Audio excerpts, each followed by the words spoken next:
Price allot. இன்றைய வேத வசனம், கர்த்தருக்கு காத்திரு, அவர் உன் இருதயத்தை ஸ்திரப்படுத்துவார். திடமனதா இருந்து கர்த்தருக்கே காத்திரு. இந்த வார்த்தை யாருங்க சொன்னது? நம்ம தாவீது ராஜா தாங்க.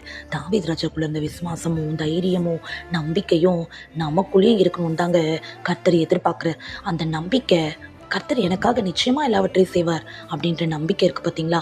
அதை விட நம்மக்கிட்ட கர்த்தர் வேறு எதுங்க எதிர்பார்க்க போகிறாரு? இந்த நம்பிக்கையோடு நீங்கள் காத்துருங்க. நீங்கள் எதுக்காகலாம் காத்திருக்கிறீங்களோ, எந்த தேவைகளுக்காகலாம் அவருடைய சமூகத்தை நீங்கள் வச்சுருக்கீங்களோ, நிச்சயமாக நீங்கள் கர்த்தருக்காக காத்திருக்கும் போது எல்லாவற்றையும் நீங்கள் பெற்றுக்கொள்ள கர்த்தர் உங்களுக்கு உதவி செய்வார். அது மட்டும் இல்லைங்க, திடமானதாக இருக்கணுங்க. திடமானதுன்னா என்னங்க? கர்த்தர் தான் இது எனக்காக செய்ய போகிறார், வேறு எந்த மனுஷனும் நான் நம்பலை. இந்த நம்பிக்கை உங்களுக்குள்ளே இருந்துச்சுன்னா நிச்சயமாக இந்த தாவீது ராஜா கர்த்தரிடத்தில் பெற்றுக்கொண்ட எல்லா ஆசீர்வாதங்களையும் கிருபையும் நீங்களும் அவரிடத்துல நிச்சயமா பெற்றுக்கொள்வீங்க. இந்த வார்த்தையை மட்டும் விசுவாசிங்க. கர்த்தர் உங்களையும் உங்க குடும்பத்தையும் ஆசீர்வதிப்பார். God bless you all.